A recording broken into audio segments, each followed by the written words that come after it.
Niri asko gustatzen zait sexualitateari buruz hitz egitea, orokorrean, eta uste dut gehiago hitz egin behar dela. Gehiago.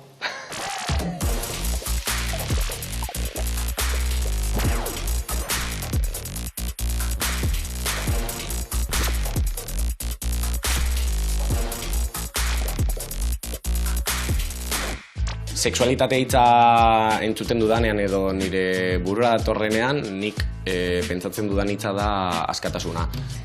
Niri sexualitatea entzutean etortzen zait festa. Osea, da zerbait superpositiboa niretzat. Maitasuna, gorputza, plazerra, ezakit, jostailuak. Harreman sanokin, goxokin, askatasunakin. Horrekin errezentuko nuke. Nik uste dut, orokorrean ez dugula sexualitateari buruz nahikoa hitz egiten. Gizartean eta telebistan eta komunikabideetan askoz normalagoa da entzutea horri buruzko gauzak. Orduan nik uste dut gaur egun, bai. Ez da asko hitz egiten sexualitateaz. Orokorrean ez dugu ezartaz hitz egiten. Hitz egiten dugu pintxotaz, kulturaz, teatruaz, ze modernoa gehan, nola jaztegean. Egualdi jaunero, hauian sartuta. Baina, sexualidadiaz ez dugu hitz egiten dugu, iraze hona da hoi, ze guapua da, larrua joko nuke, ez, bai.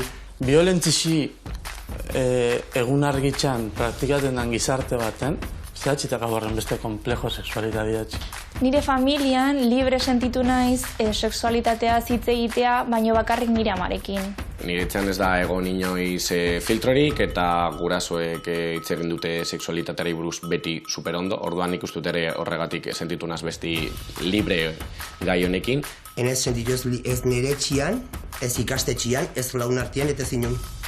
Askotan geure aurretik, dakauen gizarte eraikuntza horrek, sortuzkun blokeo asko bilurra dizela. Amak oso erraz jarri dizkigu gauzak aizpari eta bioi betidanik. Aitak nahiago du ez hitz egin, bueno, zait. Hor mantentzen da al margen. Baina amak oso erraz jarri dizkigu gauzak, de hecho goratzen dut nola lehen aldiz nire aizparik ondoiak eman zizkionean, nire aizpak dauzkan nik baino 6 urte gehiago, eta gogoan dut amak esan ziola, bueno, esan zigun bioi berez, baina ni oso txikia nintzen. Bueno, hemen utziko dizuet, armairu hontan, kondoi kutxa bat, bale? Nire esperientzia ikastetxean sexualitatearen kontuarekin izan zen orain dela 20 urtekoa hitz egiten zela batez ere sexua eta haurdunaldia. Hau da, kontuz, kondoia, ume izatea eta bar. Baina arazoa da gaur egun ia berdin jarraitzen duela. Hezkuntza sexual inklusibo bat ez da. Hezkuntza inklusibo bat ez da momentuz. Baina DBH-koekin landu dugu asko sexu transmisiozko infekzioi buruzko gaia. Falta zaila azkenean nik uste dut formaltasunez ondo hitz egitea honi buruz.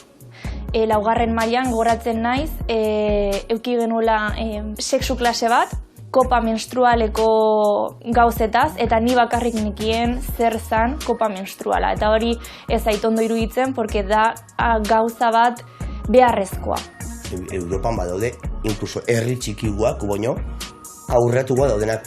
Ez dago jendia pentsakera zure berdinekin, baizik eta desberdin pentsatuta zure errespetatzen zaituna daude. Harreman etengabe asko ditut emakume bati puta dituko genioke, eta gizon bati txalengo genioke. Eta hori dena kulturan eta ikaskuntzan dago. Ez dakit den euskal gizartean edo gizartean oroar, egia da egongo direla beste kultura batzuk, beste modu batean bizi dutenak sexualitatea, eta bai egia da beti esaten dela, euskaldunak garela oso itxiak horretarako eta oso...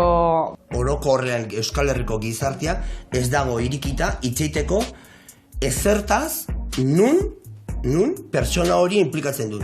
Nik hemen ez dut entzun ondalak itxirarte asistenta sexualan istoixaik. Bartzelonan ja, baria 15 bat urte, nik entzuten ebana. Sexualidad nire utzea, guandikan tabu handi bat ala. Zakit, diren tabu sozialak, den hori nik nire burua ez dudan onartzen, edo nire buruari inposatu nahi diodan ez naizen gauza bat, ez dakit. Baina tabu sozialek asko egiten dute, eta nik uste dut gero eta gehiago hitz egiten dela euskal komunitatean honi buruz ere bai. Ni adibidez ezkonduta nago eta nire gizona ez du hitz egiten hain irekita edo ni bezala. Ni nire lagunekin aldet hitz egin nahi dudana eta bere lagunekin ez.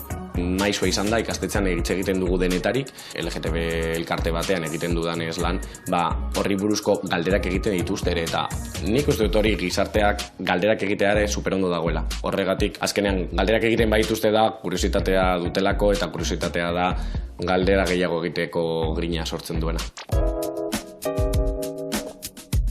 Nire orientazio sexualari buruz galdetzen didatenean, egia esan zaila egiten zait galdera hau erantzutea. Orain dela urte gutxi arte irakurri dut nire burua heterosexual bezala, eta azken urteetan eduki ditut esperientzia sexualak emakumeekin, baina gertatzen zait oso arraro bizi dudala.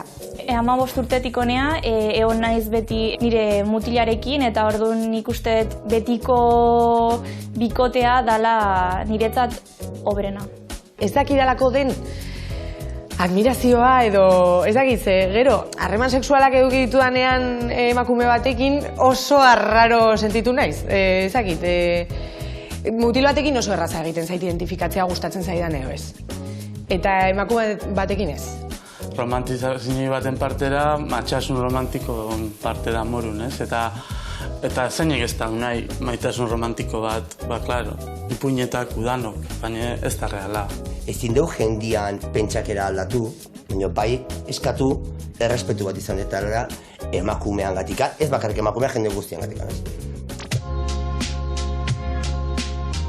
Egia da, ez daukadala horrelako fantasia berezirik, baina nire inguruan baditut, badaukat lagun bat, BDSM edo dominazioa gustatzen zaiona, eta normaltasunarekin hitz egiten dugu. Kontatzen dit, niretzako normala da, bere gustuak ditu nireak, niretzako ez da ezer erakargarria, baina hitz egiten dut normaltasunez. Fantasiak daude buruan eta igual ez dituzu errealitatean bete nahi. Ez, eski horrekin dago beste gauza bat, porque batzutan uste dugu, igual bati, ezakit, zoofilia gustatzen zaio, edo halako gauza bat, baina gustatzen zaio hori pentsatzea, masturbatzeko, edo ezakit, ez, fantasia bezala, baina, eta batzutan pentsatzen dugu, ostras, gaixo nago, hau pentsatzeagatik, osea, benetan nahi dut animaliekin txortan nahi, osea, ez. Emakumean sexu askapenerako asko falta da. Biok edo hirurok edo ondo badaude horrekin, aurrera. Gure buruari utzi behar diogula fantasia horiek edukitzen eta sinesten ez dela errealitatea, ez? Baina ez dela ezer gertatzen hori zure buruan baldin badago eta horrek estitatzen bazaitu, ez? Virginitatea galtzeari nik ez nion garrantzi askorik eman. Nik uste dut gainera nerabe momentu horretan zaudela